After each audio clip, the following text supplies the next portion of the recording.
नमस्कार सम्मानित साथियों, मैं रमेश चंद्र पांडे आज अपने YouTube के चेंज जाओ चैनल, जो कि विकास के प्रति जवाबदेही से जुड़े सवालों पर बेबाकी से अपनी राय व्यक्त करने के लिए बनाया गया है, के माध्यम से जिस विषय को आप सबके साथ साझा करना चाहता हूं, वह है उत्तराखंड राज्य के पेंशनर्स और पारिवारिक पेंशनर्स के लिए एक उम्मीद भरी खुशखबरी। उत्तराखंड शासन द्वारा राज्य के पेंशनर्स के स्तर से विगत लंबे समय से जो एक प्रमुख डिमांड की जा रही थी, वो डिमांड थी कि राशिकरण से अधिक कटौती को लेकर अन्य राज्यों के उच्च न्यायालयों के स्तर से जो अधिक कटौती पर स्टे दिया गया था, उसी तर्ज पर उत्तराखंड में भी कम्यूटेशन की राशि को न्यायालय के निर्णयों के अनुरूप कटौती किए जाने के संबंध में, तो इसको लेकर उत्तराखंड सरकार द्वारा एक पहल की गई है और इसमें सारे राज्य के सारे पेंशनर्स और पारिवारिक पेंशनर्स की डिमांड को गंभीरता से लेते हुए इसमें एक समिति का गठन किया गया है। इसमें 11 नवंबर 2024 को, यानी कि 2 दिन पूर्व, आज 13 नवंबर है, 11 नवंबर को उत्तराखंड शासन के वित्त अनुभाग 10 के स्तर से एक कार्यालय ज्ञापन जारी किया गया है। इसमें कहा गया है कि उत्तराखंड राज्य के पेंशनरों को सेवानिवृत्ति के पश्चात पेंशन के एक भाग का राशिकरण कम्यूटेशन पेंशन की कटौती अवधि कम किए जाने एवं सेवानिवृत्त कार्मिकों को 65 वर्ष से 70 वर्ष तक 5% एवं 70 वर्ष से 75 वर्ष तक 10% एवं 75 वर्ष से 80 वर्ष तक 15% बेसिक पेंशन और पारिवारिक पेंशन स्वीकृत किए जाने संबंधी प्रकरण का व्यापक परीक्षण करने हेतु निम्नवत एक समिति का गठन किया जाता है। निदेशक कोषागार पेंशन एवं हकदारी उत्तराखंड इस समिति के अध्यक्ष होंगे और सचिव वित्त विभाग द्वारा नामित अपर सचिव श्रीमती अमिता जोशी के स्तर के अधिकारी सदस्य हैं और अपर निदेशक कोषागार पेंशन एवं हकदारी इसके सदस्य सचिव हैं और उक्त समिति 30 दिवसों के भीतर अपनी संस्तुति उपलब्ध कराया जाना सुनिश्चित करेगी। विजय कुमार संयुक्त सचिव के हस्ताक्षर से ये जो कार्यालय ज्ञापन जारी हुआ है, इससे राज्य के पेंशनर्स और पारिवारिक पेंशनर्स में तो खुशी है ही है, लेकिन सबसे बड़ी खुशी इस बात को लेकर है आज कि उत्तराखंड यूपी उत्तर प्रदेश जैसे बड़े राज्य में भी ये डिमांड उठने लग गई है कि उत्तराखंड की तर्ज पर ये राशिकरण की अधिक कटौती को कम किए जाने के बारे में उत्तराखंड राज्य की तर्ज पर कार्यवाही किए जाने की मांग पेंशनर्स के स्तर से उठने लगी है। इससे उत्तराखंड के सरकार के इस निर्णय पर यहाँ के पेंशनर और पारिवारिक पेंशनर को तो एक उम्मीद जगी है, लेकिन देश के अन्य राज्यों में उत्तर प्रदेश जैसे बड़े अन्य राज्यों में भी उत्तराखंड की तर्ज पर ऐसी कार्यवाही करने की डिमांड जो उठ रही है, उससे बड़ा गर्व का महसूस हो रहा है और उत्तराखंड सरकार के इस फैसले और हमें उम्मीद है जैसे उत्तराखंड कई मायनों में ये कई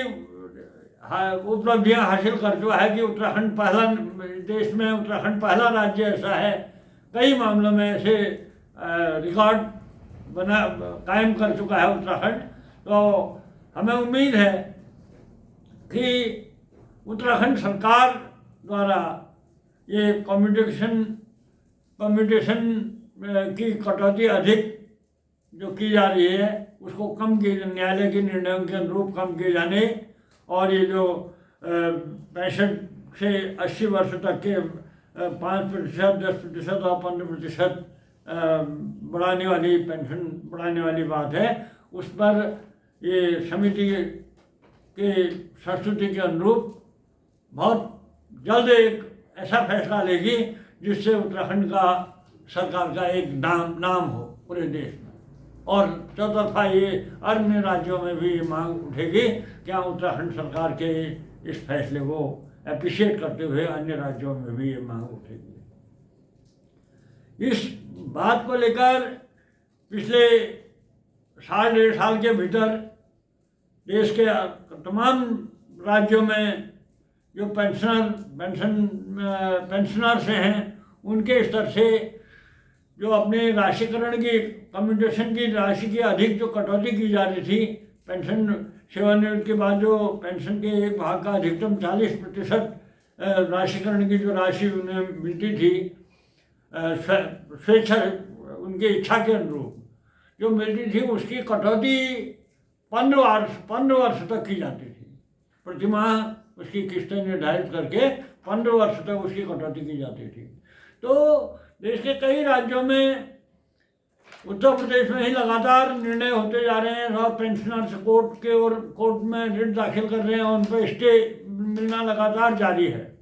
और उत्तराखंड में भी इसी बीच अन्य राज्यों के बाद यहाँ के पेंशनर्स के स्तर से भी हाई कोर्ट में रिट दाखिल हो चुकी हैं। और इस स्थिति को भांपते हुए सरकार द्वारा जो एक समिति का गठन किया गया है, इसको लेकर चौतरफा खुशी और उम्मीद है। और लेकिन इसको लेकर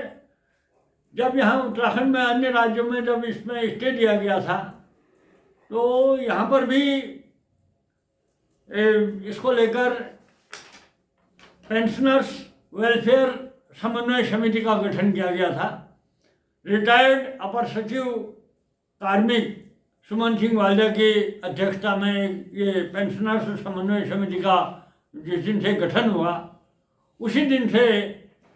पेंशनर्स को एक उम्मीद जग गई थी कि क्योंकि सुमन सिंह वालिया एक कार्मिक विभाग में अपर सचिव के पद पर रह चुके हैं और ये नियम कानूनों के बहुत अच्छे उनको ज्ञान है, उनकी पकड़ है, शासनादेश और नियम कानूनों को की व्याख्या और उनको समझने परखने की उनके अंदर जो खूबियां हैं, वो उसी दिन लोगों को सबको एक उम्मीद होने लगी थी कि ये सुमन सिंह वालिया की अध्यक्षता में जो ये समन्वय समिति बनी है पेंशनर्स के लिए, और उसके तुरंत बाद उन्होंने चीफ सेक्रेटरी और मुख्यमंत्री से भी मिले थे और वहीं से एक जो उम्मीद,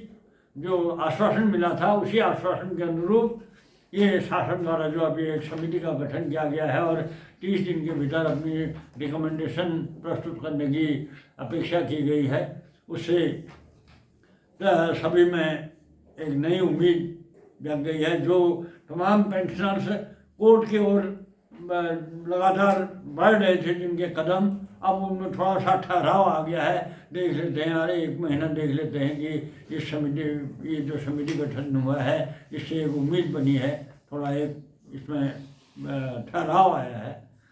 और इसको लेकर राज्य में यूँ तो पेंशनर संगठन के अलग अलग पेंशनर संगठन है, समानांतर पेंशनर संगठन है, तो उसको लेकर बड़ी वो थी। लेकिन जिस समय ये पेंशनर समन्वय समिति बनी इनके अध्यक्षता में, तो वैसे तो ये